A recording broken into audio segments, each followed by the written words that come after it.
하나님의 은혜고 또 나라에도 감사합니다. 목사님께서 이제 교회도 설립하고 했으니 오후 예배에 교회를 허락하신 하나님의 응답과 하신 일, 기도 제목 등을 성도들과 나누는 시간을 가지는 게 어떻겠냐고 하는 말씀을 듣고 사실 고민을 했습니다. 복음이 변질되고 오염된 이 시대에 오직 예수 그리스도의 복음, 사도의 가르침을 따른 바른 복음을 증거하시는 목사님께 말씀을 듣는 오늘의 식구 앞에서 내가 지금 이 시점에 무엇을 증거할 수 있을까 고민하는 중에 여기까지 인도하신 하나님의 은혜와 그분의 포기하지 않는 신실하심에 대해 정직하게 나눠야 되겠다는 생각을 했습니다. 성도들 중엔 저를 아시는 분도 있고 모르시는 분도 많으실 줄 압니다. 제 얘기로 말씀을 시작할까 합니다. 저는 전남 광주에서 태어났습니다. 4살에 부모님이 이혼하셨고 언니와 나는 아버지를 따라 할아버지가 계시는 본가로 들어갔는데 아버지가 1년 후에 아침에 돌아가시고 할아버지가 저녁에 돌아가셨습니다. 어렸기 때문에 저는 또한 그 후에도 정확히 원인이 무엇인지는 말해주는 이가 없었습니다. 그때부터 강주로 다시 나와 재혼하신 엄마와 살게 되었고 참고로 저는 9남매의 셋째이고 제 밑에 동생은 아버지가 다른 형제들입니다.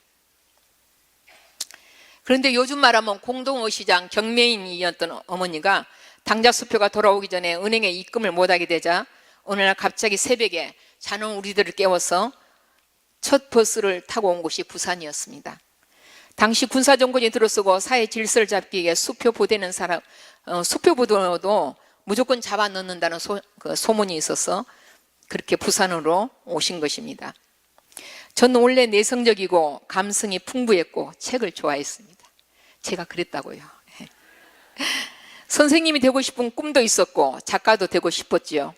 어렸을 때 초상이 나서 상해가 지나가며 우는 사람들을 따라 나도 울면서 얼마쯤 상해를 따라간 기억들이 있고 제 어렸을 때만 해도 팔다리 없는 불구자가 많았는데 내 또래 아이들은 그런 사람들을 따라가면서 놀리고 돌을 던지곤 했습니다.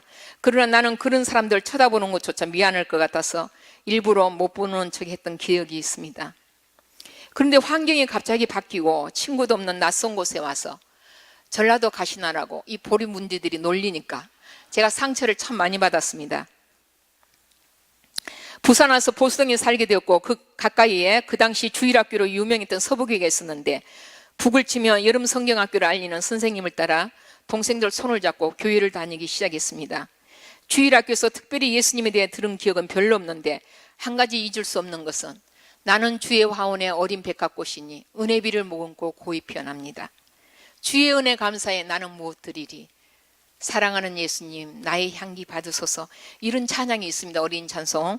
그 찬송을 부르는 중에 그냥 하나님이 나를 기르시는 아버지라고 그렇게 믿어졌어요. 그때부터 왠지 모르게 누가 나를 지켜주는 것처럼 마음이 든든하고 또 겁이 많았는데 무서움증도 사라졌습니다. 초등학교 5학년에서 중단되어 학교도 못 다니고 내 말을 들어주는 사람이 아무도 없는 저를 하나님은 그렇게 만나주셨지만 정확히 성령 내주는 아니었다 생각합니다.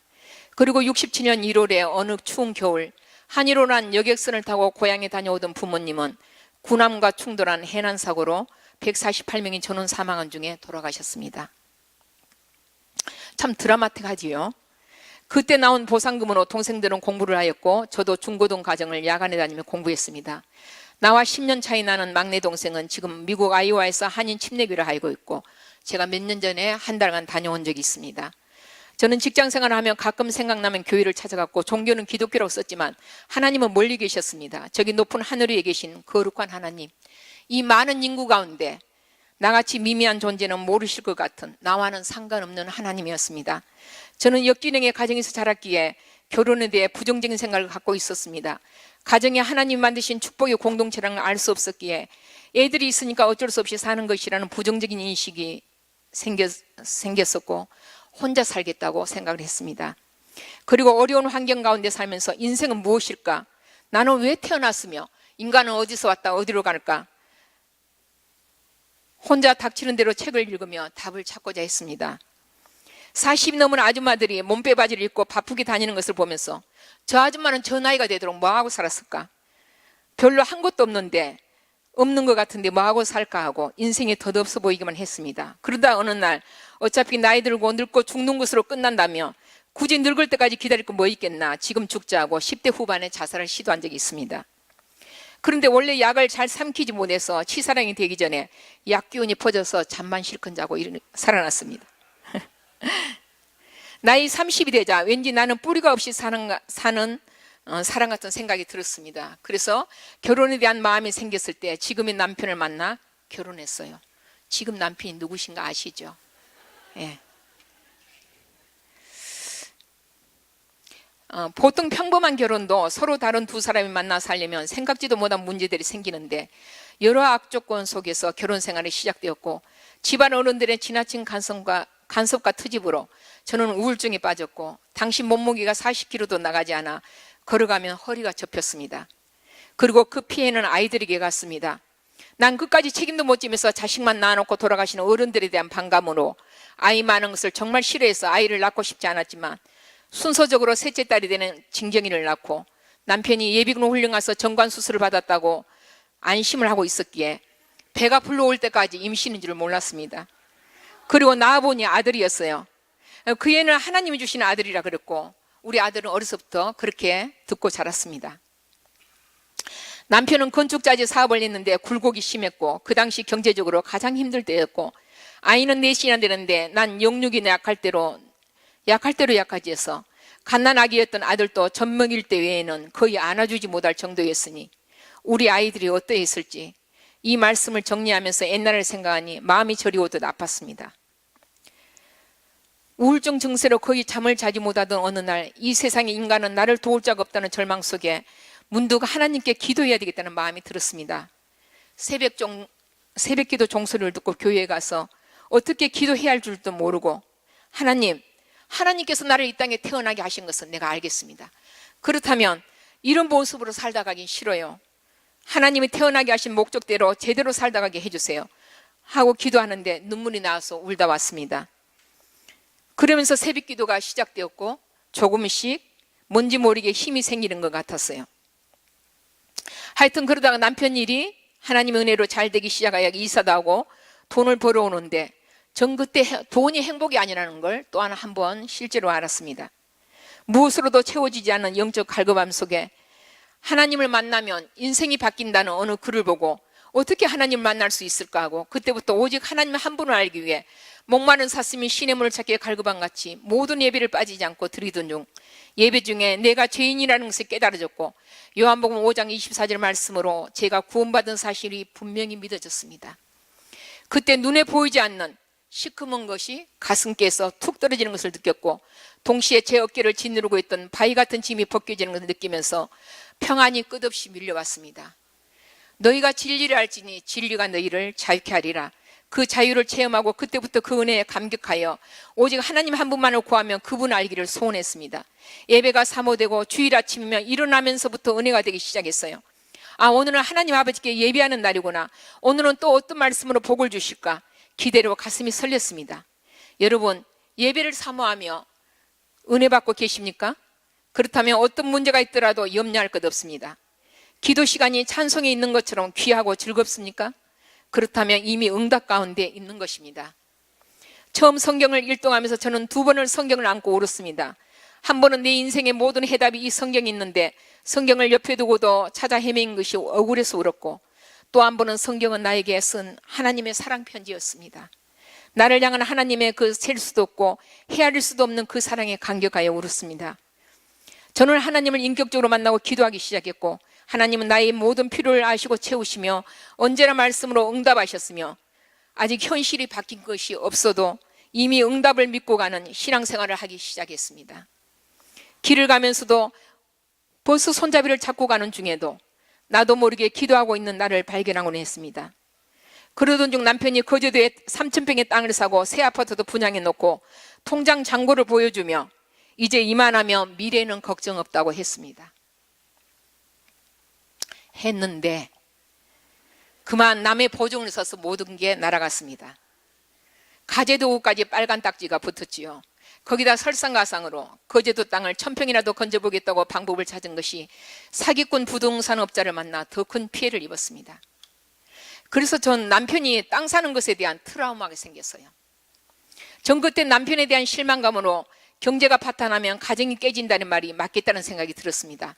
하지만 그러한 상황 속에서도 저는 주님을 바라보며 기도를 쉬지 않았습니다. 아무것도 염려하지 말고 오직 모든 일에 기도와 간구로 너희 구할 것을 감사함으로 하나님께 아뢰라. 그리하면 모든 지각이 뛰어난 하나님 평강이 그리스도 예수 안에서 너희 마음과 생각을 지키시리라. 그 말씀이 응답되어 어느 순간 주께서 나의 마음을 요동치 않게 붙드시고 믿음으로 심령이 견고해지는 것을 느꼈습니다. 그리고 우리가 신앙 안에서 새롭게 되려면 하나님 없이 쌓아올린 옛것이 다 무너져야 함을 깨닫고 하나님께서 반드시 회복해 주실 것을 믿었습니다. 그런데 남편이 너무 보기 싫은 거예요. 뒷모습까지 보기 싫어 새벽마다 나라와 교회와 목사님을 위해 기도하고 맨 마지막에 남편을 사랑하게 해달라고 기도했는데 어느 날 벼락 같은 하나님의 음성이 들렸습니다. 네 남편을 만든 것이 나다. 그의 연약함과 단점까지 다 내가 만든 것이다. 네 남편이 있는 그들을 인정하고 받아들여라. 왜 네가 원하는 틀 속에 맞지 않는다고 그렇게 난리냐. 그를 만든 자가 바로 나다. 즉 하나님의 주권을 인정하라는 말씀이었고, 그를 못마땅해 하는 것은 곧 그를 만드신 하나님을 못마땅해 여기는 것이 되는 것이었습니다. 저는 너무 놀라서 자세를 고쳐 다시 무릎을 꿇고 하나님께 용서를 빌었습니다. 그리고 집에 와서 아침을 하고 밥을 먹는데 이게 웬일입니까? 그렇게 꼴보기 싫던 남편이 납작한 뒷꼭지까지 사랑스러워 보이는 것이었습니다. 웃어주셔서 감사합니다. 늘 우리 목사님이 귀에 못대가리 앉듯이 말씀하시는 것처럼 사람은 눈으로 보는 것이 아니라 마음으로 보는 것이고 보는 관점이 바뀌면 보는 것이 달라집니다.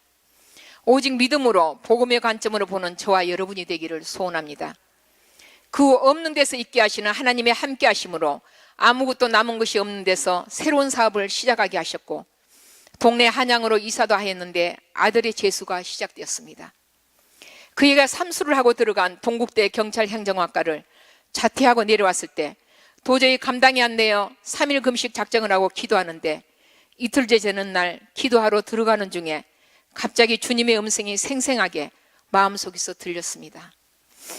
네가 네 아들 때문에 그렇게 마음 아프냐? 나는 너 때문에 더욱 마음 아프다. 그러면서 주님의 그 심령이 느껴졌습니다. 사실 언제부터인가 돈에 아쉬움이 없고 삶이 편해지면서 기도 생활이 게을러지고 백화점을 들락거리면서 안목의 정욕과 이생의 자랑에 빠져 하나님과의 친밀한 교제가 점점 사라지기 시작했고 돈이 힘이 되면서 교만해지기 시작했습니다. 이 표현이 맞는지 모르겠지만 이때부터 끝없이 나를 돌이키시려는 주님과의 씨름이 시작되었습니다. 뻔히 하나님의 말씀인 줄 알면서도 순종되어지지 않았고 인정받고 싶고 무언가 되고 싶었던 나의 육신적인 동기를 올무로 사단의 거짓 메시지는 끈질기게 이어졌습니다. 저는 하나님과 목사님 앞에 아무 할 말이 없는 사람입니다. 이 강단에 서는 것도 용기가 필요했습니다. 그러나 제 간증으로 인해 한 분이라도 자신을 하나님 앞에서 정직하게 직분에 의해서나 혹은 남에게 보여지는 내가 아니라 하나님이 보시는 내 모습을 볼 수 있기를 바라는 마음으로 섰습니다. 그러한 갈등 가운데 있을 때 하나님의 특별한 간섭으로 신학을 하게 되었고 이제 늦은 나이에 개척을 하게 되었습니다. 저는 예전에 전도 훈련을 받던 시절에 복음을 깨닫고 세상을 바라보니 모든 나무들이 하늘을 향해 손을 들고 만물이 하나님을 찬양하는 것을 느꼈었고 설거지를 하면서도 주는 그리스도시요 살아계신 하나님의 아들이시니라는 고백이 저절로 되면서 이 땅의 문제가 하나님 떠난 문제, 영적 문제인데 수천 년 동안 수많은 선지자를 통해 예언하신 구세주가 바로 예수 그리스도구나 하는 감격, 예수님이 이 땅에 실제로 오셔서 십자가에 죽으심으로 사망의 세력을 잡은 자 마귀를 없이 하시고 다 이루었다 선포하신 그 구원의 능력으로 내 모든 문제는 사실상 예수님 안에서 다 해결될 수밖에 없는 문제라는 믿음으로 고백하곤 했습니다. 그러나 이 땅에 예수님 외에 다 이루었다고 말할 수 있는 사람은 아무도 없고 만약 그렇게 장담하는 자 있다면 그는 사단의 하수인입니다. 이제 나는 이만하면 어떤 일이 있어도 흔들리지 않고 나의 믿음은 대단하다고 생각하는 사람은 머지않아 넘어질 것입니다. 이것은 저의 경험입니다. 선줄로 생각하는 넘어질까 조심하라. 누구든지 무엇인가 안다고 생각하며 아직 아무것도 모르는 자요. 하나님의 말씀입니다. 저와 여러분은 끊임없이 하나님의 은혜가 필요하고 그 은혜의 보좌 앞에 담대히 나아가려며 말씀으로 자기를 쳐서 복종시키는 자기 부인의 영적 싸움에 부단히 깨어 있어야 함을 믿습니다. 제가 목회를 하기로 하나님 앞에 결단을 했는데 막상 교회를 어떻게 시작할지 너무 막막하고 길이 보이지 않아 하나님 어떻게 해요? 푸념처럼 기도했는데 별로 잘 알지도 못하는 어느 분이 구포 쪽에 교회가 나왔으니 가보라는 전갈이 왔어요. 구포는 전혀 연고지도 없는 데고 양산 쪽에 하고 싶던 터라 기대하지 않고 가보기는 하자고 갔는데 거기서 교회를 하기로 결정을 하게 됐습니다. 저는 목회를 결단하면서 시편 118편 말씀을 약속으로 취했습니다. 1절에 여호와께 감사하라 그는 선하시며 그의 인자하심이 영원함이로다. 예, 그분은 언제나 나의 아버지였고 그분은 결코 실수하지 않으시며 자기 뜻을 반드시 이루시는 분입니다. 그리고 그의 뜻은 선하십니다. 5절에 내가 고통 중에 여호와께 부르짖더니 여호와께서 응답하시고 나를 넓은 곳에 세우셨도다. 그렇습니다. 그분은 우리의 신음에도 응답하시는 분입니다. 자기 자녀의 고통을 차마 오래 참지 못하시고 그의 자비와 긍휼이 무궁하심으로 때로 우리가 악할지라도 진멸되지 아니하는 것입니다. 13절에 너는 나를 밀쳐 넘어뜨리라 했으나 여호와께서는 나를 도우셨도다. 여호와는 나의 능력과 찬송이시요 또 나의 구원이 되셨도다. 사단을 할 수만 있다면 믿는 자들도 넘어뜨리려 하지만 우리 안에 계신 이가 세상에 있는 이보다 크실 뿐 아니라 어떤 것도 그의 사랑에서 끊을 수 없기에 우리는 끝내 이기고 승리할 것을 믿습니다.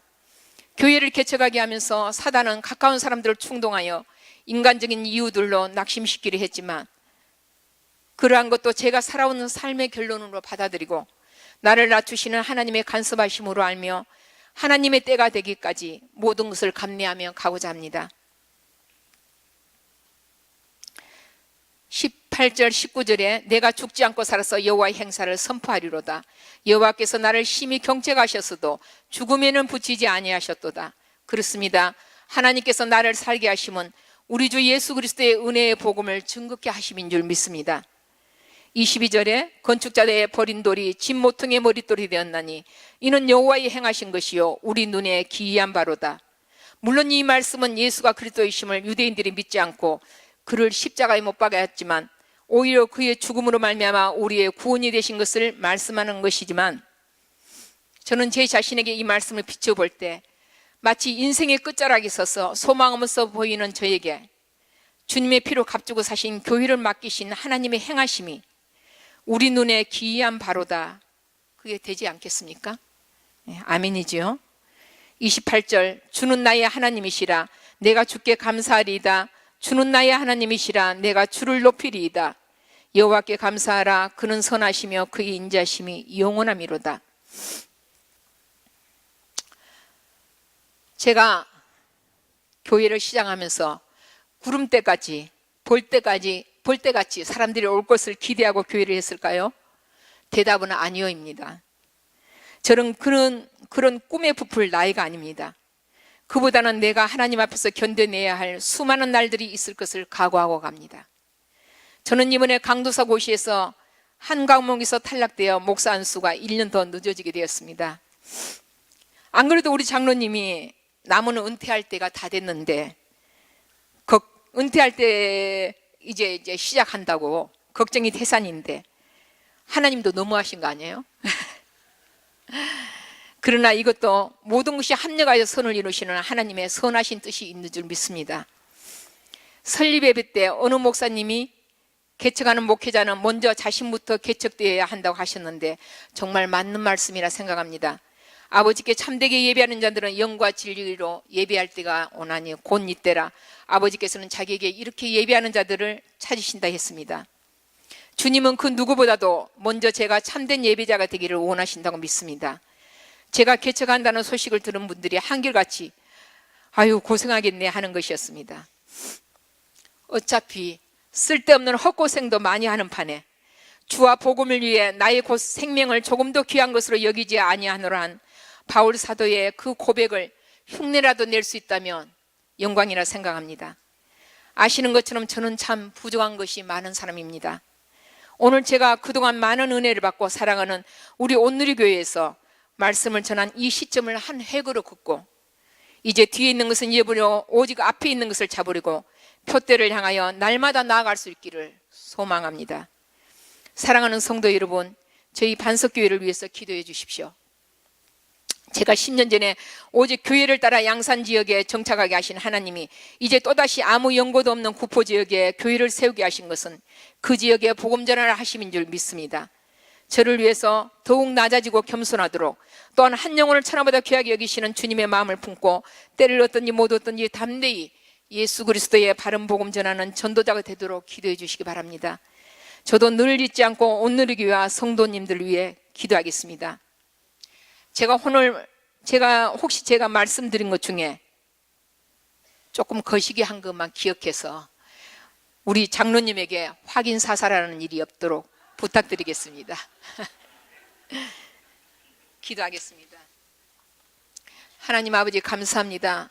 부족하고 자격 없는 자가 주님의 말씀을, 하나님의 그 은혜를, 신실하심을 성도님들에게 전했습니다. 하나님 아버지, 혹이라도 잘못 전한 거 있거든 한 사람도 기억지 말게 하시고 오직 우리 예수 그리스도의 주 되신 것과 하나님의 선하심과 인자심이 영원하신 것을 기억하게 해 주시옵소서. 감사하고 예수님의 이름으로 기도하였습니다. 아멘.